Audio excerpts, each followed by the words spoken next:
Our children are the most precious gift we receive from God the Father, by far.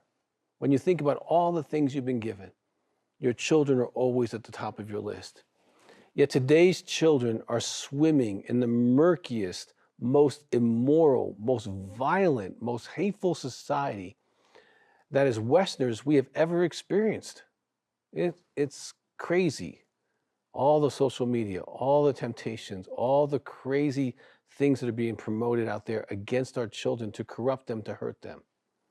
The scripture has been thrown out of schools so long ago, and they're actually persecuted if they pray or have a biblical or conservative worldview. These are our kids. And they are told that the biblical views are hate speech. If they are white, they are privileged and probably racist, which is just some of the lies they have to process often in the elementary and junior high, not just high school. This stuff is going all the way down to our elementary school. Pornography is all the way down to our elementary school. Teaching about sexuality at kindergarten. Come on, our kids are facing a nightmare. They are told that they can be any gender, confusing 6-year-olds. They've been exposed to more pornography and violence through the internet and their entertainment than any previous generation.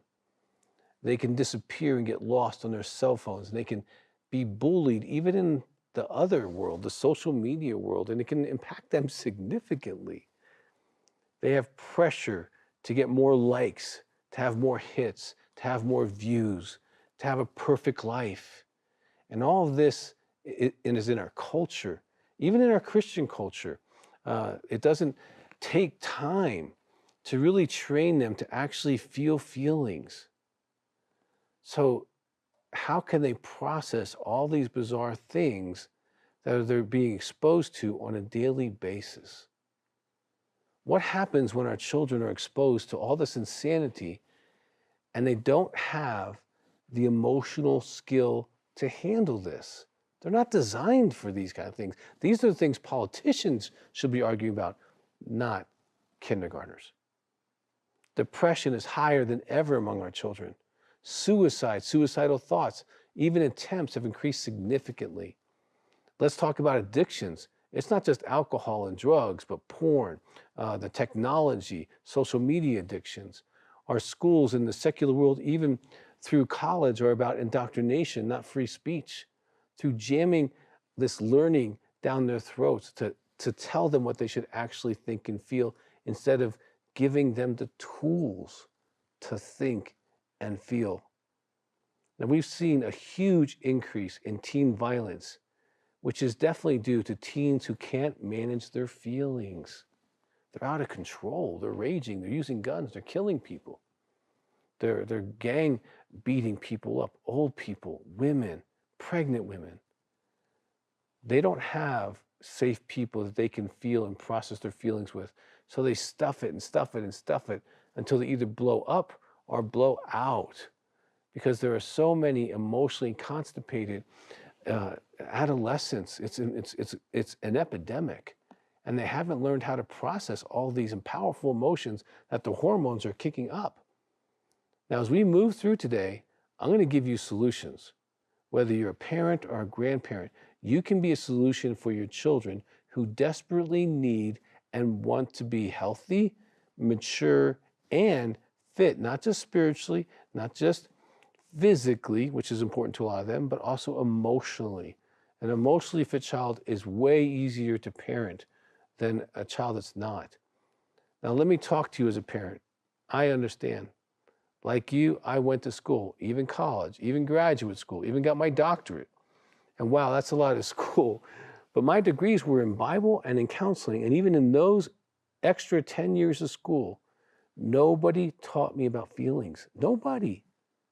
Nobody trained me to identify a feeling, to communicate a feeling, and definitely not how to switch a feeling at will.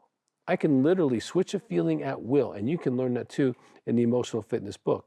Now, so how are you as parents, how are we who've never been trained going to teach our children something that we don't know? Now, this has been going on for generations. You're not the first generation to experience this.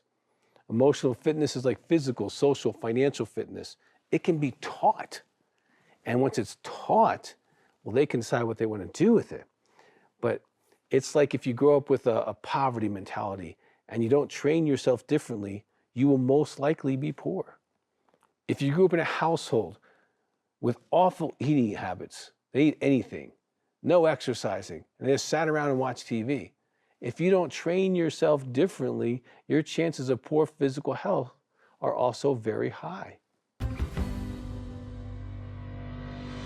For more content and resources to help in your healing journey with Christ, make sure to follow Dr. Doug Weiss on Facebook and Instagram.